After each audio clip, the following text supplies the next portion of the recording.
Welcome, everyone. Thank you so much for joining us. Welcome. We have so many people because it's such an exciting announcement today. Okay.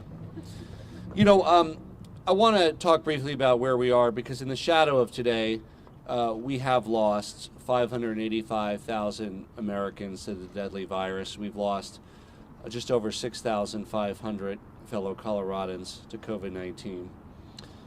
So many individuals and families are without one of their loved ones this year, and I want to express my condolences to everybody who suffered loss and those who are still fighting for a recovery from the deadly virus.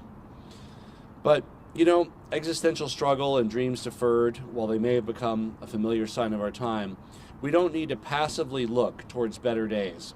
We need to actively bring them into existence. And thanks to the Biden-Harris administration for their efforts to deliver real relief to Coloradans and to all of America when we need it the most through the American Rescue Plan Act. And we're grateful for the members of Colorado's federal delegation that supported this Herculean effort. We're joined by Representative Diana DeGette, Representative Ed Perlmutter, Representative Jason Crow, and Representative Jonah Goose.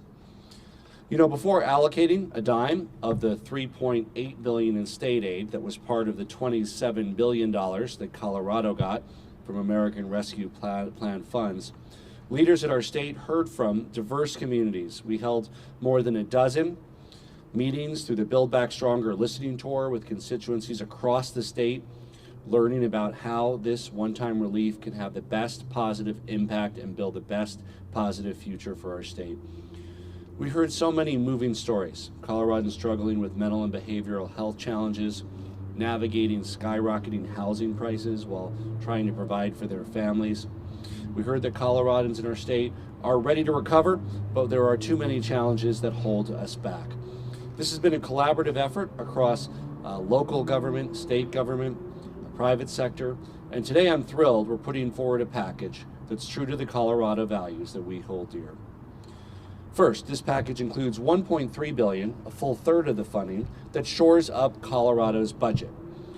That is to ensure that our fiscal footing is the strongest that it's ever been here in the state of Colorado. I'm also proud that about a third of the money will go towards tackling three of the most significant challenges facing our state: support for workforce development, support for reducing housing costs, and mental and behavioral health. Finally, a third of the funding will go towards recovery and relief to create jobs, help Coloradans in need. That includes modernizing our transportation system, resulting in a $5 billion investment in infrastructure over 10 years with some of the one-time funds as a catalyst. It includes investing in public lands and supporting our agriculture and other needs to help with our recovery. We've heard communities across our state loud and clear. The federal stimulus funds that flow from Colorado offer a once-in-a-generation opportunity to improve our quality of life, invigorate our economy, and help our state recover faster and stronger than ever before. Colorado, we've been held back for too long. And while no amount of state or federal dollars can bring those that we lost back, we know that we can rebuild stronger than ever before, and these American Rescue Act funds will truly help power the Colorado comeback. With that, I'm happy to turn it over to the Dean of Colorado's Congressional Delegation, Representative Diana DeGette.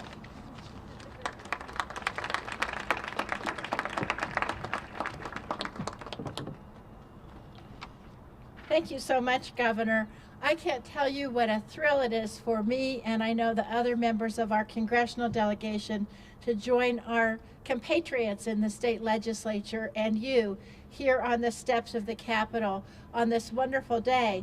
This is the first time that all of us have been together without masks.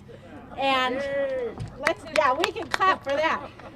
The extraordinary advances that we've made under this administration in getting vaccines out to America have really been unprecedented.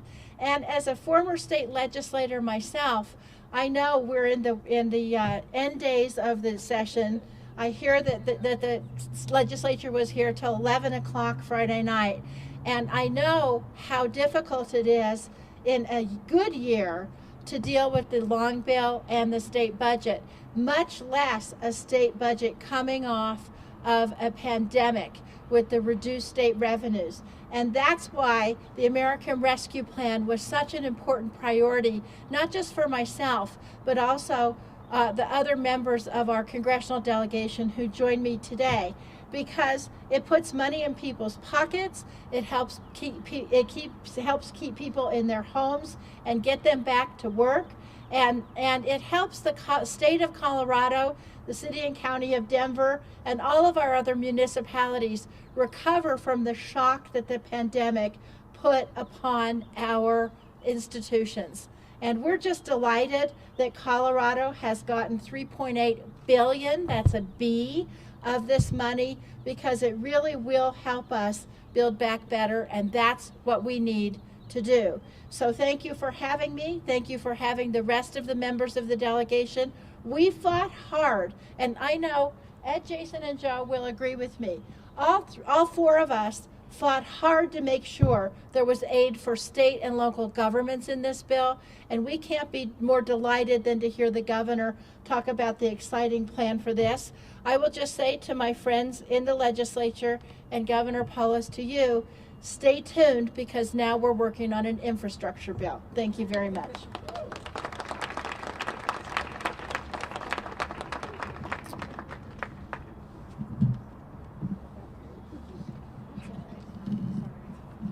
You're fine, Congresswoman DeGette.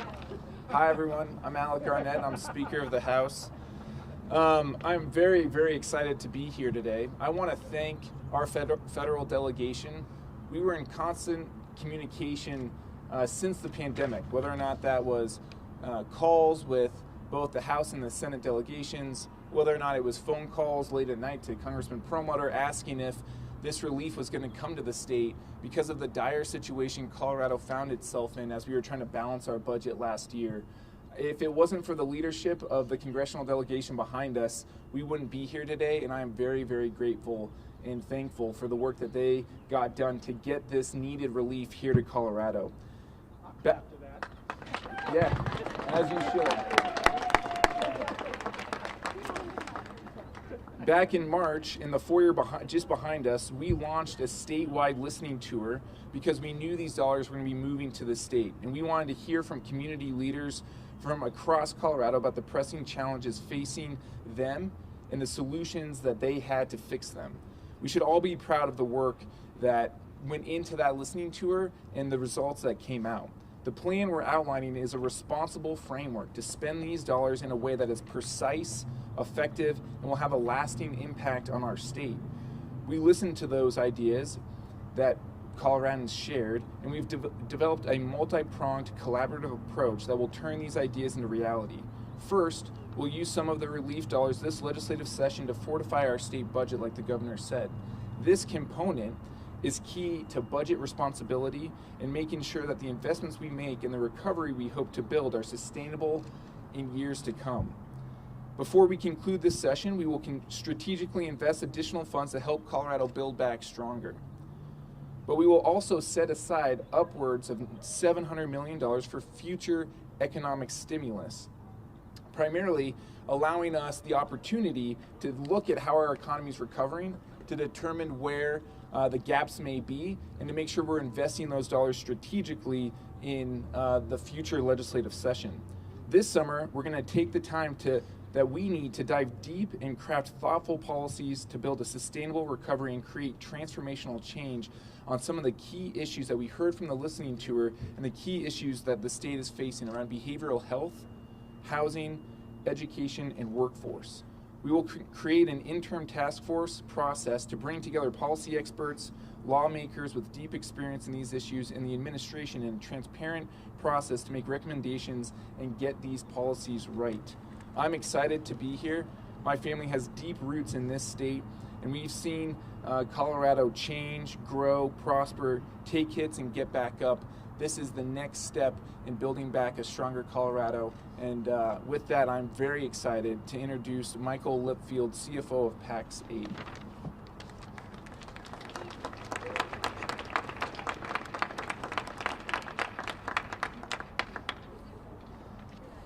Good morning, everyone. I'm Michael Lipfield, CFO of PAX 8.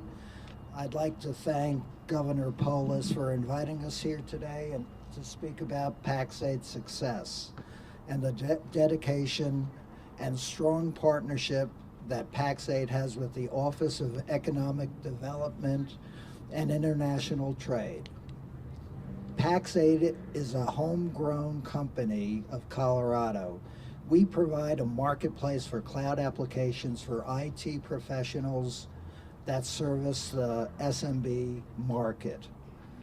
PAX 8 recognizes the incredible talent and opportunity here in the state and is helping grow the technology community. PAX 8 was founded in Colorado in 2012 before the strong adoption of cloud-based technology. The cloud adoption for our marketplace has grown over the past few years, matching our founder's vision, transforming a central location to buy cloud applications. PAX 8 has experienced tremendous growth over the period and have worked so closely with the OEDIT and the EDC and applied for loans in February of 2020, or tax incentives, and that was prior to the pandemic. This allowed us to thrive during this period.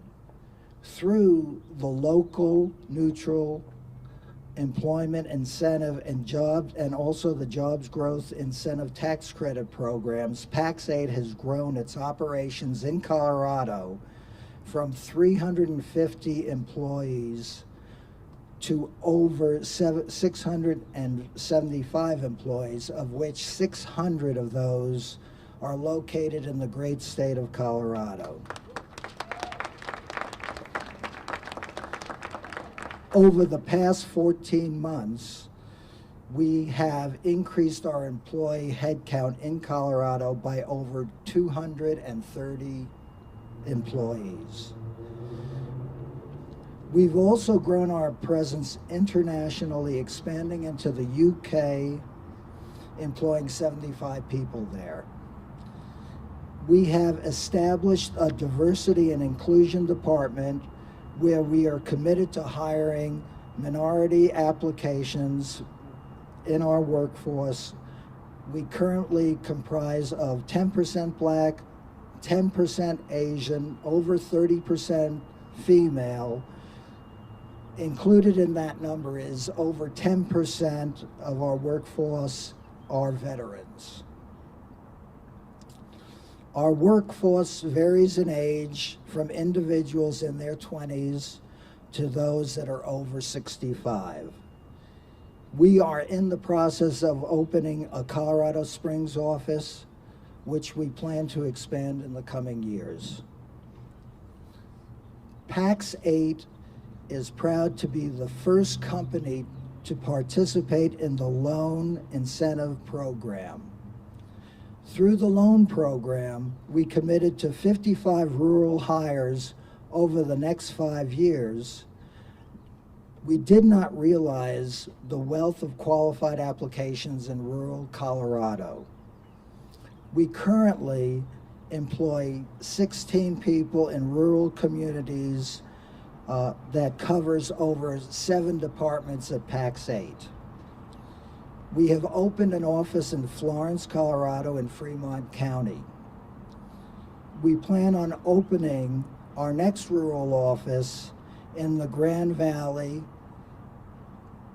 in Q4 of 2021.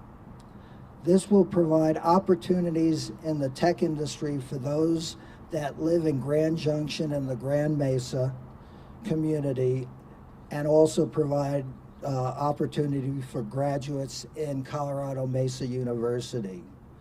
It gives people the ability to work in the community that they went to college and also where they grew up. We are committed, along with the state, to expand our rural profile, expecting to exceed the 55 rural hires in numbers and quickly exceed the original forecast. We are proud to be one of the great places to work in Colorado. I commend our state and local governments in establishing such an effective program where people can continue to live and work in communities they love. Thank you. Next, Representative Perlmutter. Thank you, everyone.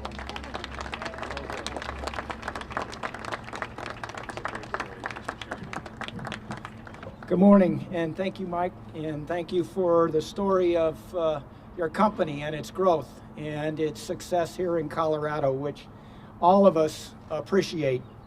My name's Ed Perlmutter. I'm the congressman for the 7th Congressional District, which is Adams County and Jefferson County. And many of you know I've voted thousands of times in my career here as a state senator and also as a member of the House of Representatives. And I can tell you 2 of the most consequential votes I've ever taken in my life, I've taken in these first few months of this year. First was to accept the Electoral College results on January 6th, which then teed up probably the biggest, most consequential piece of legislation I've ever worked on, which is the American Rescue Plan. It's a massive piece of legislation that is focused on stabilizing and stimulating our economy while striving to make workers and families whole, supporting businesses, healthcare workers, and other frontline workers who have kept our country running, and expediting COVID-19 vaccine distribution to get the pandemic under control and our economy back up and running, and allows us not to have masks this morning, as Diana was saying. The American Rescue Plan delivers exactly what the country needs and will ensure a strong economic recovery.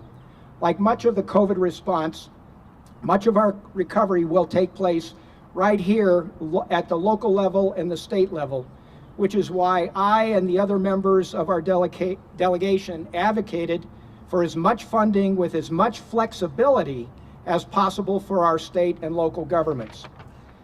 The American Rescue Plan delivered on that front, providing $350 billion to state and local governments across the country, and as Jared said, including $3.8 billion to the state of Colorado and $292 million to the cities and counties in my district in Adams County and Jefferson County. I want to extend my appreciation to Governor Polis and the state legislature for their partnership and tireless efforts during these past 15 months to keep Coloradans safe and support them during this difficult time. The federal delegation has strong leadership at the state level, which has helped Colorado endure the pandemic better than most parts of the country. Thank you all very much for your time and attention. And unlike the dean of the delegation, I will introduce the next speaker. He is the president of the Colorado Senate, Leroy Garcia.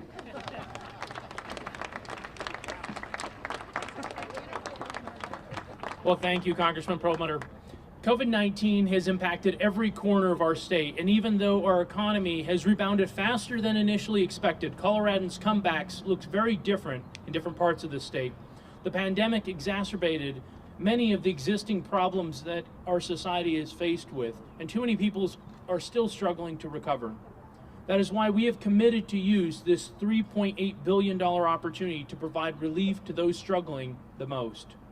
We have set aside over $700 million to rebuild Colorado's economy and ensure that our state is the best place in the country to start your business and/or raise your family. On our listening tour, we heard that communities desperately need investments in broadband, solar energy installation, unemployment insurance trust funds, and more to recover and build back even stronger from the economic impacts of this pandemic. By using the interim process to make targeted recommendations, the General Assembly can come back to the 2022 legislative session ready to implement these ideas and make real transformational changes. Rural Coloradans have had to deal with more than their fair share of the economic hardship during this pandemic, and thus far, we have invested nearly $70 million of state stimulus funds to boost the agriculture industry and rural communities.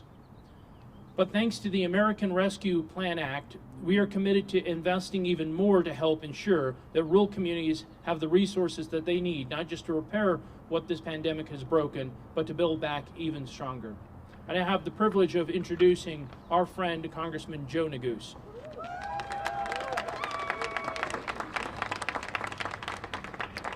Well, good morning.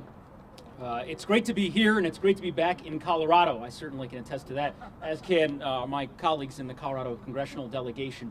And I want to thank the governor for bringing us all together today. If there's one thing that's clear to me, based on the remarks you've heard already, and certainly our conversations with legislative leadership, it is that help is here. We have worked tremendously hard over the past 15 months to help lead our state through a very tumultuous time.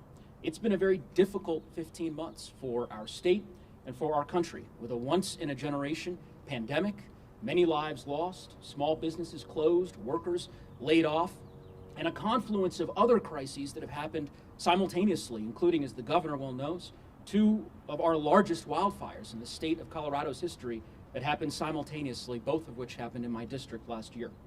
And yet, through it all, our state, I believe, in my view, is stronger today than the day that the pandemic first began 15 months ago. And that is in no small part due to the incredible work of everyday Coloradans stepping up to the plate, and of course, in no small part due to our governor and his incredibly thoughtful leadership during this very tumultuous time. I'm so grateful for the governor's leadership, and he may get a little embarrassed by me saying this, but Diana, myself, Ed, Jason, we have the pleasure of serving with a lot of members of Congress who served with him when he was a congressman for Colorado's 2nd Congressional District. And there isn't a single member, Governor, who doesn't stop us in the hallways or on the floor to applaud you and your service to the state of Colorado for the way in which you led our state during the course of this pandemic. While we're at it with some congratulatory remarks, a thank you to the governor's staff, to his cabinet, to the incredible people who work each and every day as public servants in this building and in buildings across the Denver metro area, including the OSPB director, who I had the privilege of working with when I was DORA director, Lauren Larson, who's helped stabilize our budget at a very critical time. I would just say this. There's a lot in the American Rescue Plan for us to be proud about and excited about. You heard my colleague, the distinguished member from the 7th Congressional District, Ed Perlmutter, talk in great detail about the statistics. I represent northwestern Colorado, 10 counties, spanning from Loveland to Bailey, from Granby to Broomfield, from Fort Collins to Estes Park to Boulder, everywhere in between. And I cannot tell you how tremendous the impact will be of those local dollars that will be flowing to those cities and to those counties with populations far smaller than 500,000 in my part of the state. And that's thanks to the incredible work of the Congress and, of course, both of our senators, who I know couldn't be here today, but who also led the way in securing local relief in the American Rescue Package. It's incredibly important, and it will dovetail with the historic investments that the state has now decided to make, and we're very grateful for the thoughtfulness in terms of how they've decided to appropriate those funds. We've still got a long way to go. There's a lot of work left to be done, investments to make in broadband and housing affordability in our infrastructure. But as the dean of our delegation said, more help will be on the way, and we'll continue to partner with our state legislative leadership and with the governor every step of the way. And now have the privilege of being able to introduce the distinguished Majority Leader, House Majority Leader, the pride of Pueblo, apologies to Leroy, Representative Zenaya Escar.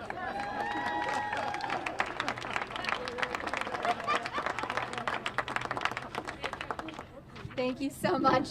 I really appreciate the pride of Pueblo, considering that the Senate President's also from Pueblo.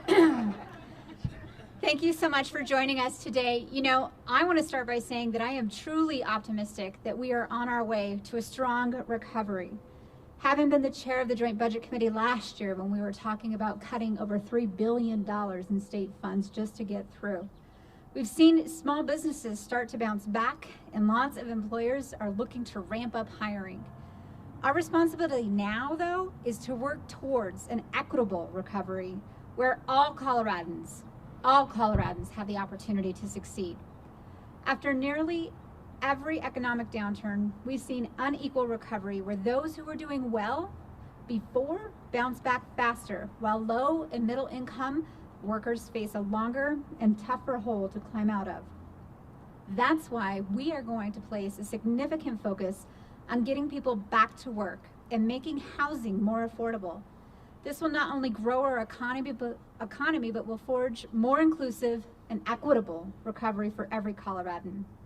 We need to find ways to be sure people who have been out of work have a clear path forward to finding meaningful employment, a real opportunity to learn new skills, and a way to be sure they can provide for themselves and their families. It's time we invest in workers across this entire state. As our economy begins to heat up, home prices and rents are increasing as well. By making significant investments in housing now, more Coloradans can find a place to live near where they work. Simply put, we need more residential housing units, and we're going to use this money to help build them. Recognizing that far too many Coloradans are experiencing homelessness, we're going to find a statewide effort to help those in need of long-term housing.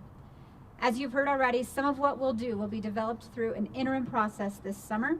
Our goal is to deploy affordable housing across the state as quickly and as equitably as possible.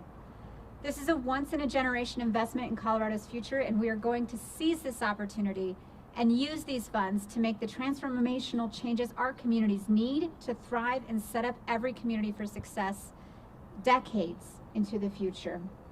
I too want to thank the federal delegation who's joined with us today and our two U.S. senators as well. It's so great to know that we have people in Washington who are fighting every single day for the needs of Colorado and who understand their districts. I appreciate you all for being here. And one of those members is up next. It's my honor to introduce Representative Jason Crow.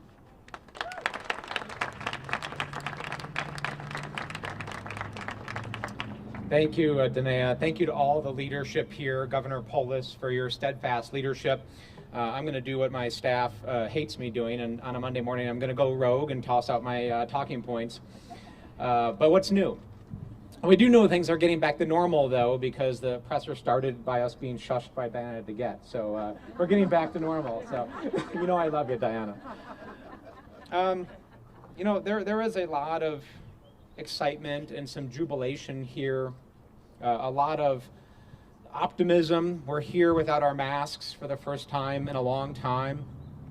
But I want to take a moment and think about where we were a year ago today and where we've been the past 14 months. This money, this relief money, is going to help us build back better. It's going to help us keep people in their homes, keep businesses, help us reopen our schools safely, save lives by getting shots in arms.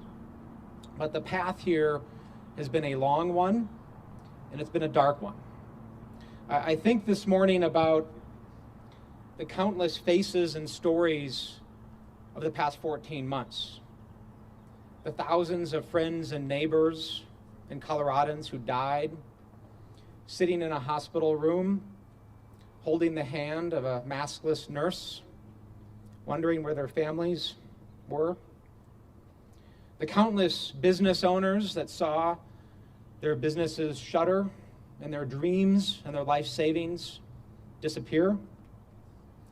The children who wondered when they were going to see their friends again and when they could get back to school. The stories are countless, and they're heartbreaking and they're devastating.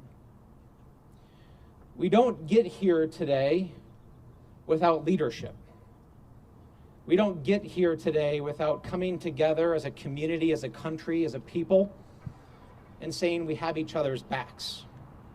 And yes, there are those who we were unable to save. There are the businesses that we will never see again. And we will remember those. And we will learn from those. But we are here today because the people standing behind me came together in some of the darkest times and said, we can do this.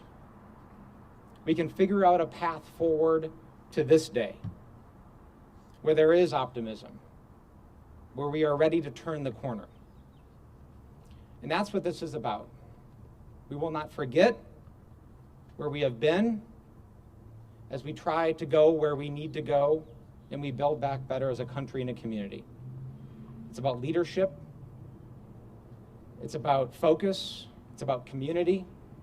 And I couldn't be more proud than I am this day, sitting here with all of you at this moment to say we are ready to turn the corner and be better and do great things. Thank you.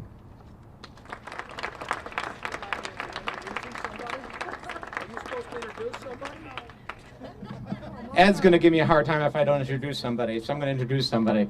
Next up is the great majority leader, Steve Finberg. Thank you, Congressman. I am a little forgettable. No, but thank you, and hang tight, everybody. There's only 19 more people to speak, so we're almost there. Thank you so much.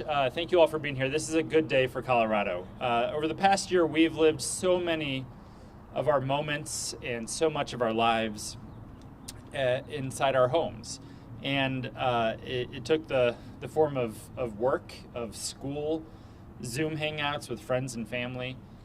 COVID-19 really kind of shrunk our lives to fit within four walls for so many of us. But while many of us gained a new understanding of and appreciation for our homes, we were also reminded of how fragile a thing like housing can be for so many people around the state. This fragility was compounded by what we already knew, that far too many of our neighbors are just a paycheck away from losing the roof over their heads. And for them, their home is an expense, not an investment. COVID-19 laid these conditions bare. Now, just 1 year out from the onset of the pandemic, it's clear we have to do a lot more. Not just to help Coloradans simply have shelter, but so that they can raise their family while building long-term generational prosperity. That's why a major portion, hundreds of millions of dollars, of our federal stimulus will be directed towards increasing affordable and attainable housing across the state and providing new opportunities for home ownership. Throughout the summer and the fall, a bipartisan committee will meet to explore ways of getting people into homes now while increasing housing stability for years to come. That could look like purchasing or building properties to develop into affordable workforce housing so that our teachers, our healthcare workers, our other public servants can build a sustainable future for themselves. It will look like exploring ways to offer down payment assistance for first-time homeowners, opening up new opportunities for Coloradans to build intergenerational wealth, especially when too many find themselves competing with all-cash buyers or out-of-state investors. We'll also explore how Colorado can create public-private partnerships to conduct land banking, where we can preserve our ability to provide housing for generations to come. And of course, it will also mean developing short-term supportive housing for the most vulnerable members of our communities, those who are unhoused. We have an historic opportunity to invest in the long-term prosperity of Coloradans today, to make sure we're not leaving anyone behind in our pursuit of a better tomorrow. So the job at hand for us is very clear. It's to invest in housing in a way that we have never done before, to bring the Colorado dream within reach for more families, and to make sure all Coloradans have a place that they can also call home. Now, I'd like to introduce local attorney as our next speaker, Darren O'Connor.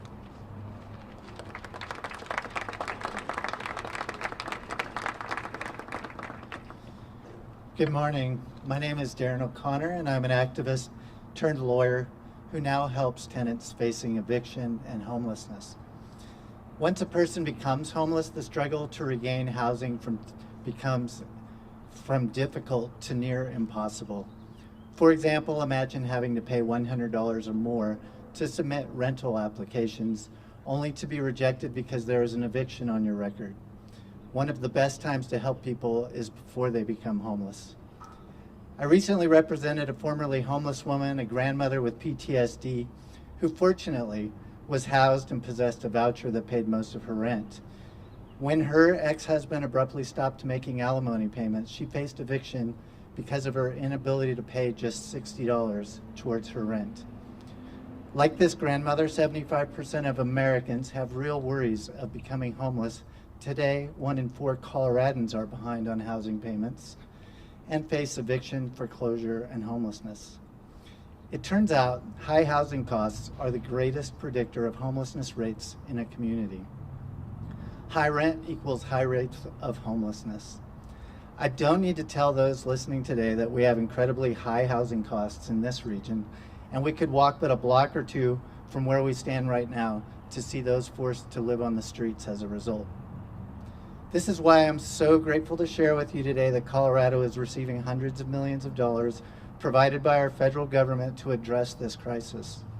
This money is meant to provide desperately needed rental assistance, to provide desperately needed homeless services, and to provide incentives to local governments to build desperately needed affordable housing.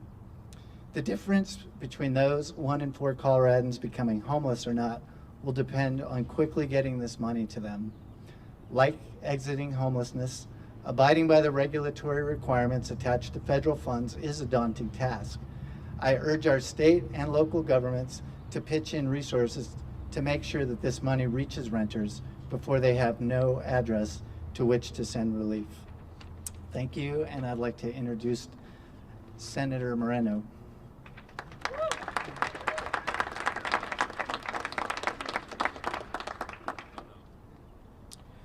Good morning, everyone, and I'm really glad that our congressional delegation could be with us today because it's appropriate to extend special thanks to them. In a state where economic recoveries are usually handcuffed by Tabor, the American Rescue Plan Act will put us on a better future and a more fiscally sustainable future. So the American Rescue Plan Act matters more to Colorado than most states. And when Coloradans needed them the most, Congress came through. So thank you to our congressional delegation. I have the honor of serving as chair of the Joint Budget Committee, and I've never had such a star-studded cast for a bill that I've been working on. So this is quite amazing, but have been honored to work on a bill with legislative leadership and the partnership of the governor's office that will be introduced shortly to outline how we will allocate and invest those federal dollars. From behavioral health funding to housing to economic stimulus to help our state recover, all of those things you will see very clearly outlined in the bill that is shortly to be introduced. You'll also see that the ability for the state to make up for losses through the calculation that the federal government set out through revenue loss restoration, that's going to be a key facet of this as well. And what that will allow us to do is to put our state on a fiscally sustainable future. So whereas Tabor usually limits growth coming out of recessions, instead we're going to be able to invest in government services. We're going to be able to prepay obligations coming down the road. And at the end of the day, that means a stronger state. That means a more fiscally resilient state. So greatly appreciate the governor's office, the director of OSBB, Lauren Larson, and all of the partnership that we have had going forward to make sure that our state recovers stronger than before. So with that, and I am happy to introduce my partner in crime, the vice chair of the Joint Budget Committee, Representative McCluskey. Thank you, Chair Moreno. What a delight it is to be here today. It is such a good day for all of us. I am so grateful to our governor, my colleagues, and especially our federal delegation who are making this day possible. You know, a year ago, the JBC faced one of the most dramatic and unprecedented challenges in crafting a budget that would get us to this day. And the budget that we've brought forward for next year, I believe, is responsible, fiscally responsible, and make sure that we're investing strategically in a thoughtful economic recovery. But I am most excited today to talk about these federal funds and how we will be investing them to make sure that our workforce continues to thrive and grow, and that we are making sure Coloradans are ready for the challenges ahead. You know, more than a decade ago, we laid out a master plan in higher education for student success, reducing equity gaps, making sure that more of our young and not so young people were earning a credential to help them secure a job that would provide a living wage. The pandemic has set us back. We're not on track anymore for that 66% credential completion in our adult population. And we're going to be investing dollars, these ARPA dollars, to help us get all of those students back to the campuses that they couldn't attend this last year. Get adults who have now found themselves unemployed the credential they need to get back in the workforce and provide for themselves and their families. I am deeply excited about the partnerships that we have built in this state with our institutions of higher education, our workforce development centers, and our industry leaders and employers. The investments that we will make, over $200 million in the next few years to try and bring back our workforce strong and healthy, will make a difference for all of us in Colorado. And while I was going to introduce Mr. Moneybags, the state treasurer, Dave Young, he has graciously said he would wait while the chair of our appropriations committee, Representative Leslie Herod, came down to speak, because we have to get to an appropriations committee. So, Rep. Herod. Thank you. Well, good morning, everyone. It's a great day for Colorado, and it's a great day in Colorado, right? I'm so proud to be here, and I'm so proud of this plan that we have before you today. Colorado's comeback roadmap was built by Coloradans. That's how we know it works for them. This plan works for your neighbor who was laid off from 2 jobs in 1 year. This plan works for your sister who left the workforce to take on a full-time job at home with her kids. This plan works for the coffee shop around the corner and the business from the corner to the corner. Importantly, this is a comprehensive package that supports businesses and takes care of our people. This is a new decade. We know that Coloradans are overpaying billions of dollars each year in housing costs without reaping and keeping the benefits of having a roof over their heads. It's been long understood that the cost of emergency services and assistance when on the brink of experiencing homelessness is much higher. So, we're making a historically high investment in housing relief, affordable housing, and home ownership. The cost of not addressing these challenges is an undue tax levied on our recovery. This package is how we live our values again and get the most value out of an economy that puts the well-being of its people first. And I'm so glad that this package includes critical mental health relief services and domestic violence services to those who need it first. In our collective state of suffering, we cannot launch businesses, get ahead in school, and keep our economy and communities coming back. We know where we've been in Colorado. Now, here's where we're going. Today, people are working more remotely than ever before. Automation is more prevalent than it has been, and brick and mortar businesses are having to adapt at light speed to remain relevant. Their workers are too. For Colorado to be a regional economic leader, it cannot simply import talent from out of state. Building the ability for people of all backgrounds, from the Western Slope to Denver's House District 8, we can build the skills needed to participate in today's economy and present future increases in productivity, diminish cost of public assistance, and attract companies and industries paving the way into a new decade for our great state. Colorado, Washington has acted, and Colorado will continue to deliver. I'm so proud to be a part of this amazing team that has worked tirelessly to put this package before you today and will continue to work to ensure that Colorado recovers strong. I want to give a thank you to my colleagues on the Joint Budget Committee, a thank you to the Governor of Colorado for his efforts and for our leadership. But I also want to thank the folks who are not behind me, but those who are in front of me and off to the side here, who have the staff who have worked tirelessly to ensure that we have this package here for you today.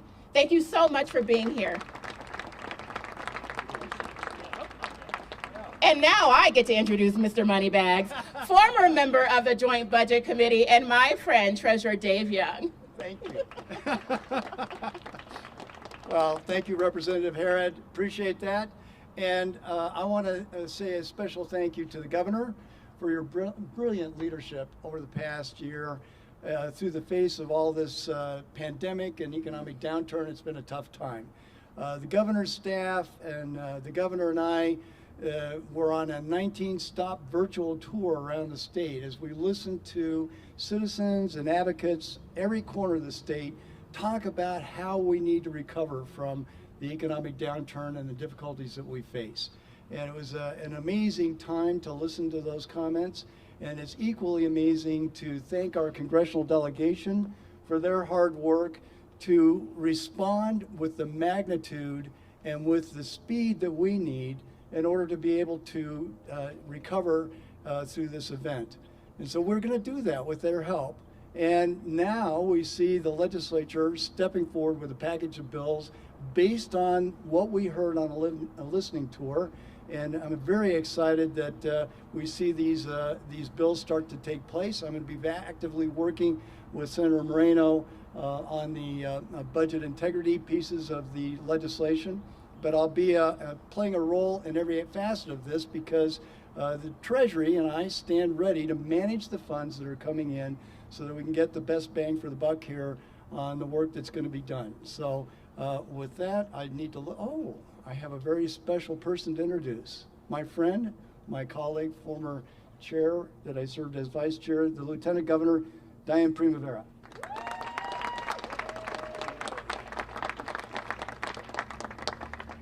Well, thank you, Mr. Moneybags. I never called him that when I was in the House with him. And thank you, Governor Polis, our hardworking leaders at the state, Colorado's federal delegation, and community advocates for the opportunity to join you on this historic and this wonderful day. As Lieutenant Governor, I lead the Office of Saving People Money on Health Care and eHealth Innovation. Throughout my entire career, I've been a passionate advocate for equitable access to health care that treats the whole person, their mind, their body, and their spirit. So while our state has made great progress in providing quality mental and behavioral health care services at a lower cost to most Coloradoans, we heard from Coloradoans in our Build Back Stronger listening tour, which helped guide the roadmap to recovery released today, that there's an overwhelming need for mental health relief, as well as breaking down barriers to access for the future. That's why I'm really proud that approximately $400 to $550 million in state aid from the American Rescue Plan federal stimulus dollars will make a historic investment in direct relief for mental and behavioral health programs. Improving mental health outcomes improves the overall well-being and livelihoods of Coloradoans who have had to put much-needed help on hold for far too long. So I look forward to working with our legislators now and through an interim process to get the most impact out of these funds and increase the reach of mental and behavioral health providers across our state. Over a year ago, we could have never imagined that our mental health epidemic would be worsened by a global pandemic. We've shown strength in the face of the unimaginable. Now it's time to embrace the real possibility of healing. Together, we can ensure that a stronger mind, body, and spirit powers the Colorado comeback. So thank you, and now I'd like to turn it over to an inspiring young woman here with us today to share her story, Annette Bowser.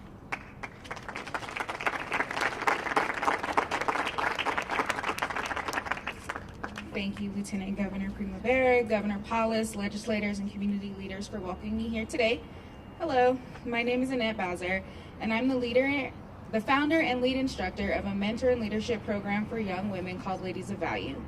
This Mental Health Awareness Month marks 6 years since I started it, with the goal to shape well-rounded young women in every aspect of life, especially mental balance. At 15, I wrote a suicide note and left home with no intention to return. My family missed the signs, my teachers missed the signs, and my loved ones had to go out of their way to find resources to help me overcome my trauma. I spent my entire adult life going through different therapies and learning mental health best practices. My success and stability has made me very passionate about fighting the stigmas in communities of color and providing accessible avenues for resources. Everything I have picked up through my journey, I pass along to my girls, like healthy coping mechanisms such as journaling, teaching them the value of reaching out for help, and reassuring them every step of the way that it's okay not to be okay, and there's no such thing as a bad kid. Mental health education and resources sheds light on the different traumas we fight every day and fight hard to keep in the dark. That's why I'm so glad that these hundreds of millions of stimulus dollars from the American Rescue Act can help resource centers for healing of the mind and soul, like Ladies of Value, the Center for African American Health, and many others. I want to thank everyone out there working to end the stigma around mental health for people who look like me and give access to all who need help when they can get their healing. Thank you. The reason this was such a big press conference is this is a big friggin' deal, right? $3.8 billion. Thank you to our federal delegation. This is going to help transform mental and behavioral health, transform housing affordability in our state, and prepare our workforce for the greater success and growth of our economy. Any questions?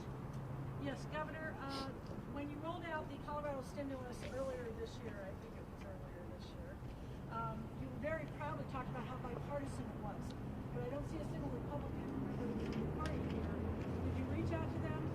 Did they not want to be involved? And if not, why not? I expect that many pieces of this will likely be bipartisan. We are still working on the state stimulus. Some pieces of it have reached my desk, others are on the way.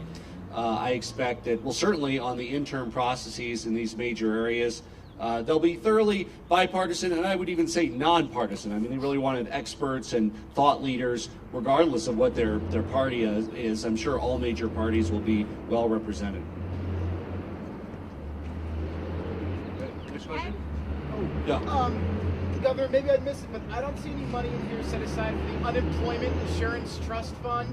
Is any money going that direction from this package? It is mentioned as one of the areas that will be looked at for the $700 to $800 million that is being held for future stimulus. There's nothing looming on that. That's a 2023 issue. So I think us and the legislature were happy to look at considering that next session.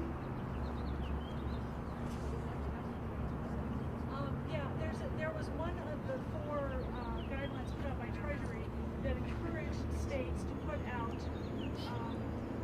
basically bonus payments to healthcare workers and others who have worked through the pandemic at risk to their own lives. I don't see that in this package either. Why not? Well, I would say that many who have worked through and suffered economic challenges during this unprecedented, once-in-a-century pandemic also are the main beneficiaries of work around mental and behavioral health. Many struggle with housing costs. Many want the opportunity to upskill and get an even better job in the future. So this is really tailored to meet the needs that we heard during the Colorado Comeback Tour from all Coloradans. That certainly includes many of those who worked on the front lines during the pandemic. So we haven't seen any of these bills yet. Have they been drafted already, and will we see actually Republicans on these pieces of legislation as sponsors? Or yeah, thanks, Jesse. And we are the bill that Senator Moreno mentioned, the budget integrity bill, will be the big bill that kind of moves and sets up this structure. The Republicans we talked to about the plan, obviously when it comes to the interim and the processes that we set up to dig into the transformational change around workforce and healthcare, or mental and behavioral health and housing, will be very bipartisan. So I think that as we move forward, there will be a lot of bipartisan support for these moving pieces that sort of address these needs. But no bipartisan support for the first $2 billion that's being spent in the next couple of weeks? No, I would not say that. Discussions are ongoing.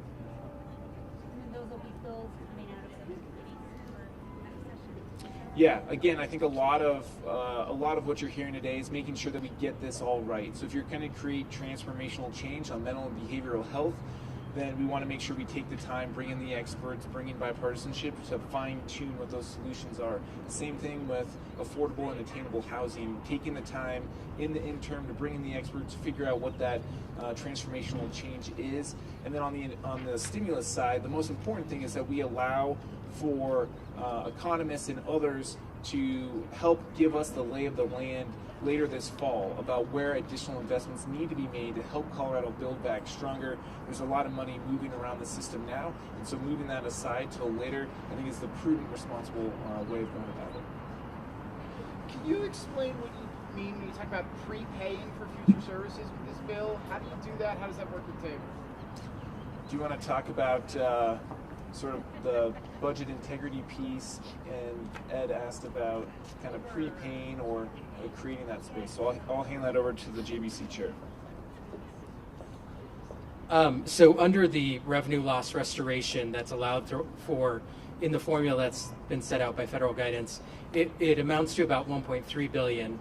A series of that, it won't all occur just at once. It'll also be envisioned for future fiscal years where we replenish revenues that were lost throughout the course of those 4 fiscal years that are allowed for those dollars to be allocated. Some of those will include prepaying certain state obligations. So maybe we prepay state employee compensation. Maybe we prepay controlled maintenance or other investments that the state needs to make on an annual basis. Every little bit that we do to prepay, when we eventually do reach that Tabor cap, which we will in the coming fiscal years, every little bit we do creates more room in the state budget to still protect things that we care about. So that is, in essence, how that would function. Thank you guys all very much. Thank you. Well done, everybody. A lot of work.